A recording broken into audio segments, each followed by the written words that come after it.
Hey guys, so in the spirit of Valentine's Day coming up next month, I got my little Valentine's Day things, got my lavender haze candle going for all the love. I got my red on, got my red blankie, everything.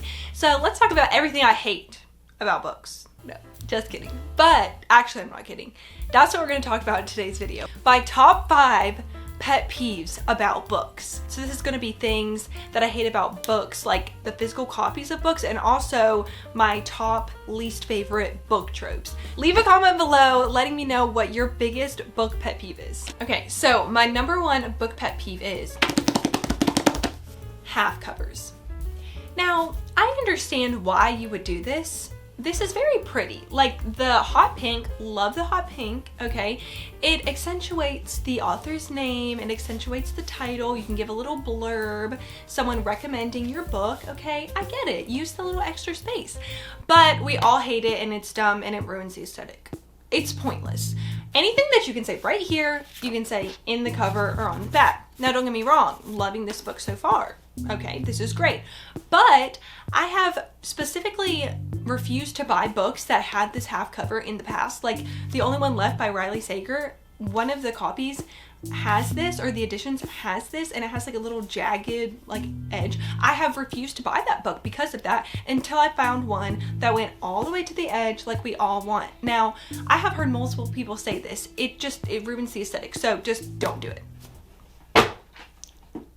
My second book pet peeve is book stickers. Exhibit A, Exhibit B. And I'll tell you who the number 1 culprit of this is, and that's Target. When you go to Target, you're so excited to buy a new book, right? Almost all of the books have the 20% off sticker on them. And can we talk about the fact that the stated price under the book is already 20% off, so you don't need to put the sticker on it. And then when you try to peel the sticker off, it just leaves this sticky consistency and you have to use Goo Gone to get it off. It's ruined for the rest of its career. You wouldn't put a sticker on a painting, on a work of art, right? So why do it to a book cover that an author has worked so hard to create? I want to enjoy the cover for everything that it is without the sticker on it. And this is another one. Just know, what if I wanted to read this? What if I wanted to read the back of the book and see what it was about? You ever think about that? No, you didn't. Enough said. My third book pet peeve is small text in books.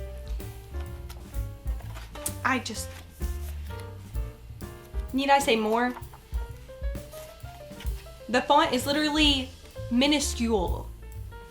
I don't care if you have to make the book longer, just do not put this many words on one page. That's all I have to say about that.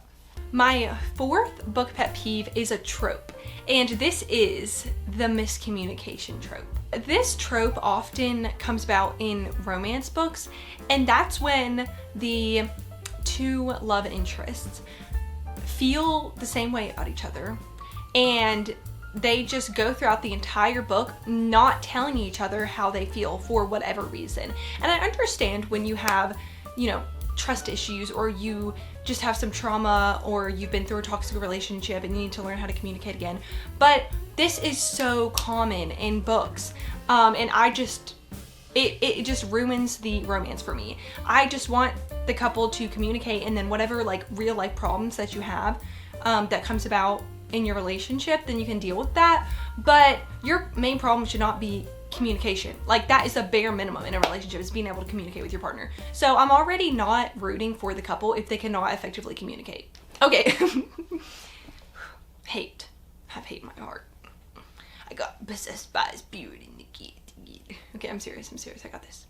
Last but not least, my 5th book pet peeve is similar to the miscommunication trope, but a little different.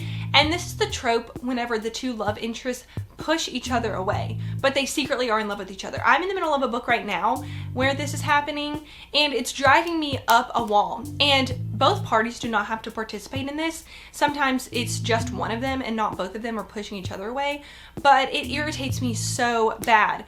Because like I said with the miscommunication trope, I understand if you have trauma that makes it hard for you to speak your mind or be vulnerable and open up and let the other person in. I understand that, but if you have those issues, why are you trying to go into this lifelong relationship right now, like this long-term relationship? I feel like you need therapy.